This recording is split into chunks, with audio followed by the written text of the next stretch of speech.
เมืองสนามไซแขวงอัตตปือห่างไกลจากนครหลวงเวียงจันทน์700 กิโลเมตรคงเขตนี้ที่ถูกทำลายด้วยน้ำท่วม500 ล้านต้นยังคงเต็มไปด้วยความเจ็บปวดและระทมทุกข์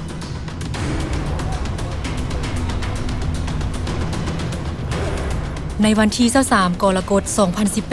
2018 เหตุการณ์น้ำท่วมมันเกิดขึ้นจากเขื่อนไฟฟ้าเซเปียนเซน้ำน้อยแตกและได้กวาดล้าง6 หมู่บ้านได้สังหารหลายกว่า130 คนและได้ทำลายการดำรงชีวิตของ 6,000 คน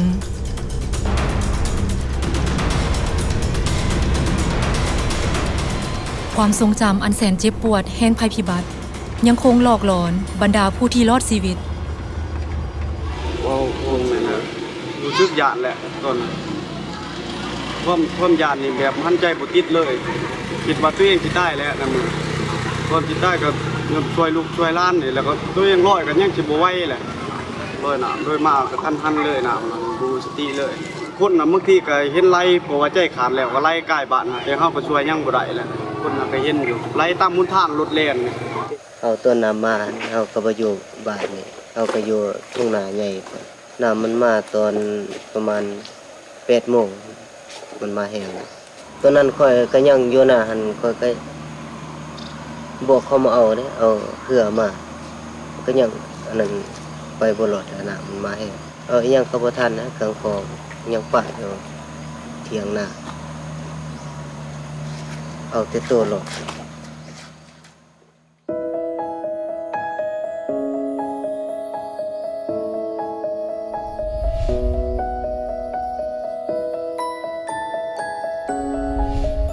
มูลนิธิวีเลิฟยูนานาชาติได้แล่นไปยังพื้นที่เกิดเหตุภัยพิบัติและส่งต่อความหวังด้วยจิตใจของแม่บรรดาสมาชิกวีเลิฟยูแห่งประเทศลาวได้เล่าลมใจแก่บรรดาผู้ประสบภัยที่สูญเสียเฮือนซานบ้านซองในภัยพิบัติที่กระทันหัน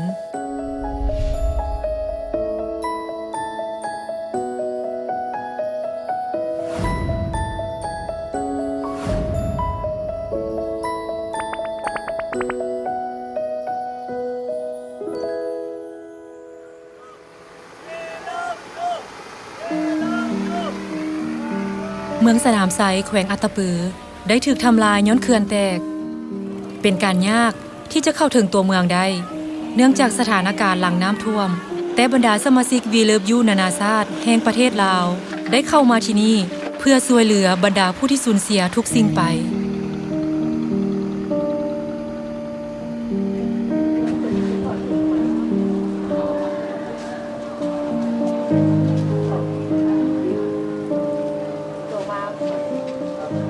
ชาวบ้านผู้ที่เกือบจะบ่รอดชีวิตจากภัยน้ำท่วมที่โจมตีหมู่บ้าน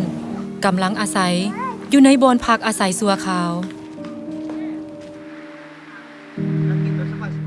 เข้ามาที่นี่ด้วยจิตใจของมูลนิธิวีเลิฟยูของพวกเขาที่มาที่นี่เพื่อว่าความหวังของพวกเขาคือ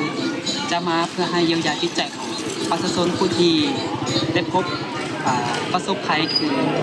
เขื่อนเซน้ำน้อยแต่ที่จริงนึงก็เป็นคนลาวก็ที่แต่ละส่วนและเข้ามาและมีจุดประสงค์ความตั้งใจที่เข้ามาเพื่อที่จะแสดงความรักของแม่เพื่อส่งต่อความรักของแม่เมื่อทุกคนสุขเศร้าเสียใจความรักของแม่เท่านั้นที่จะให้อบอุ่นจิตใจแก่ผู้ที่ถูกใจได้ฉะนั้นค่อยจึงมาที่นี่เพื่อให้ความรักของแม่แก่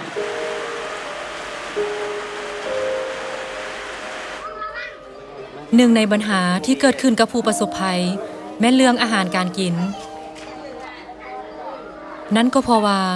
ตัวเมืองได้ถูกแยกออกเพราะภัยน้ำท่วมและเป็นการยากที่จะรับอาหารมูลนิธิวีเลิฟยูนานาชาติได้วางแผนในการบริการอาหารล่าเพื่อจัดการกับปัญหาอันฮีบด่วนสำหรับชาวบ้าน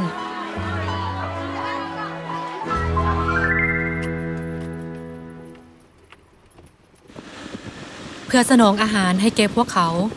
จึงจำเป็นที่จะต้องมีวัตถุดิบสำหรับปรุงแต่งอาหารที่สดและใหม่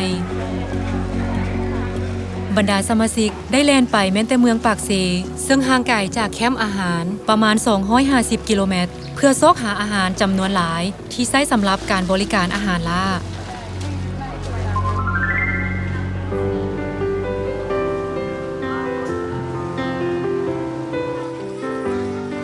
บรรดาสมาชิกได้กาเกียมอาหารอย่างสุดจิตสุดใจด้วยจิตใจและความรักของเม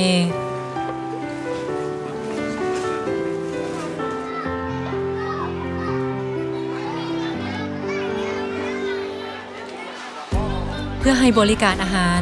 แก่ 1,300 คนต่อมื้อโดยเฉลี่ยและสูงสุด 2,000 คนบรรดาสมาชิก We Love You ต้องเปิดแคมป์ตั้งแต่ 5 โมงเช้าจนถึง 11 โมงกลางคืน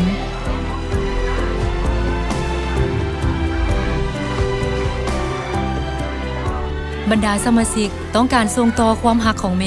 ด้วยการบริการอาหารที่แซ่บและความรักที่จริงใจของพวกเขาได้เฮ็ดให้บรรดาผู้ประสบภัยซาบซึ้งใจ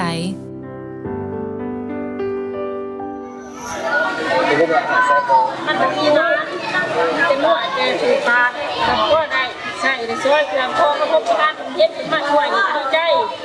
หรือคิดอีทุน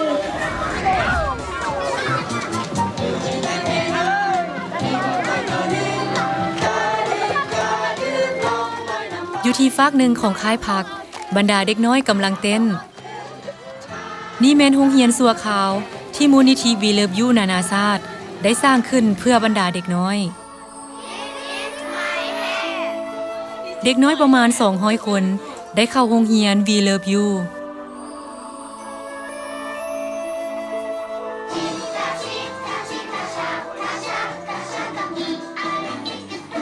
บรรดาเด็กน้อยกำลังเต้นและยิ้มหัวกับครูอาจารย์แต่ว่าหลายคนในบรรดาเด็กน้อยเหล่านี้มีเรื่องราวที่เจ็บปวดใจ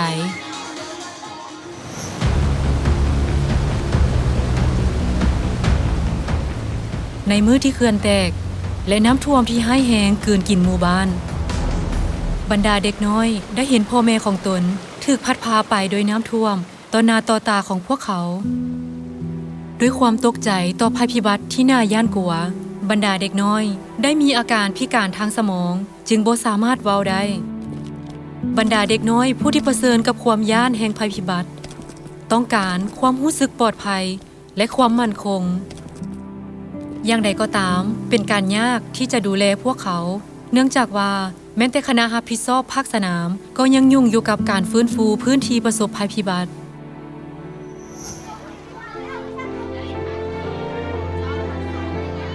บรรดาสมาชิก We Love You ผู้ที่อาสาสมัครในแคมป์บริการอาหารล่า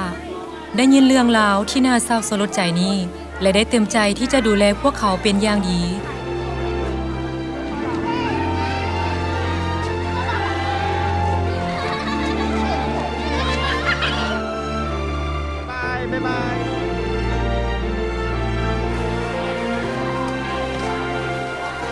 บรรดาสมาชิก We Love You ได้กะเกียมอาหารทุกๆคาบด้วยความรักของเมเหมือนดังคันโฮมที่กันฝนพวกเขาได้ดูแลบรรดาเด็กน้อยเพื่อที่พวกเขาจะสามารถลืมความทรงจำที่แสนเจ็บปวดและรู้สึกถึงความรักของครอบครัวขอขอบใจต่อความจริงใจและความรักของบรรดาสมาชิก We Love You บรรดาเด็กน้อยได้ฟื้นคืนความสุขของพวกเขาดังปาฏิหาริย์รอยยิ้มที่สดใสของเด็กน้อยได้นำมาสู่ความหวังของผู้ใหญ่นวลเมื่อโกดีใจว่าเจ้าโกพาเฮียงนวลเป็นเรียกเต่าอิ่มโกของใจละลายเลยว่าเป็นแม่เรื่อยแล้วทุกคนวันนี้แก่ตลอดไปที่จริงแล้วอยู่ในงานดูก็นักเรียนยังบ่เคยเต้นจะเต้นเกี่ยวกับสิ่งนี้ซึ่งในขณะที่พวกเราได้มาแล้วทุกๆคนได้เต้นทุกๆคนผู้ที่โศกเศร้าที่ได้มาและบางคนก็มีความสุข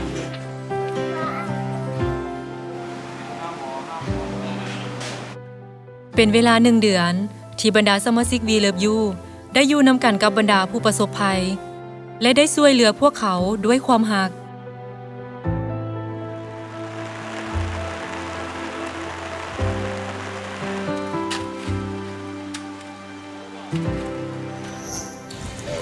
ที่จับทางสนาม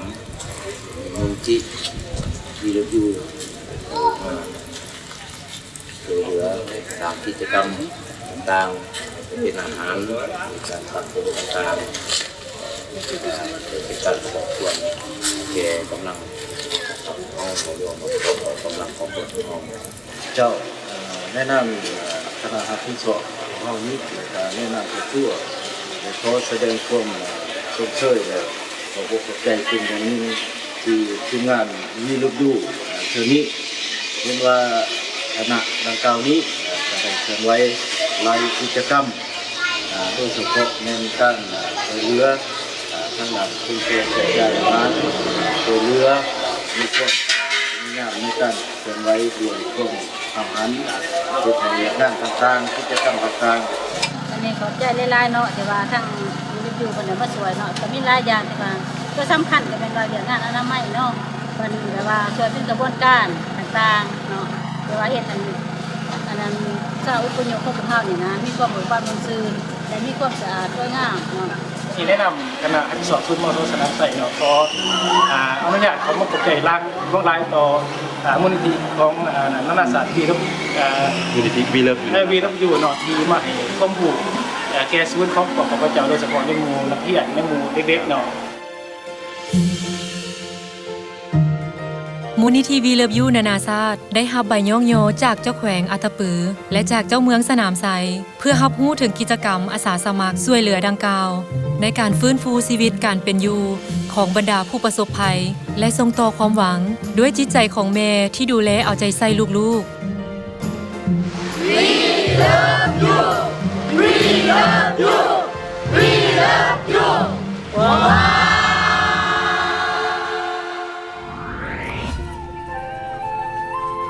ในมื้อสุดท้ายของการอาสาสมัครช่วยเหลือ1 เดือนบรรดาเด็กน้อยได้มาเพื่อกล่าวลาพวกเขาฮ้องไห้สะอื้นในอ้อมแขนของสมาชิก We Love You บรรดาสมาชิก We Love You ต่างก็โศกเศร้าใจโดยรู้สึกถึงความเจ็บปวดของเด็กน้อยถึงการจากกันอีกครั้ง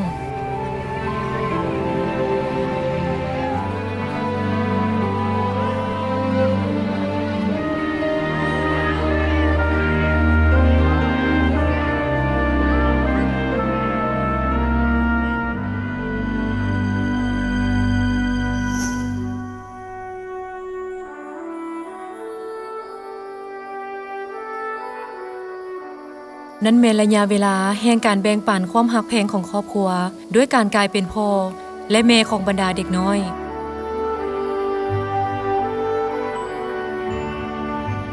นั่นเป็นระยะเวลาแห่งการเล่ารวมใจ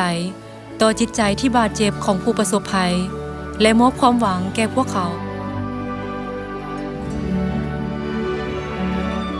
สมาชิก We Love You นานาชาติจะอยู่เคียงข้างบรรดาผู้ประสบภัยเสมอจนกว่าพวกเขาจะลุกขึ้นจากความสิ้นหวังและมีความหวังใหม่สำหรับอนาคต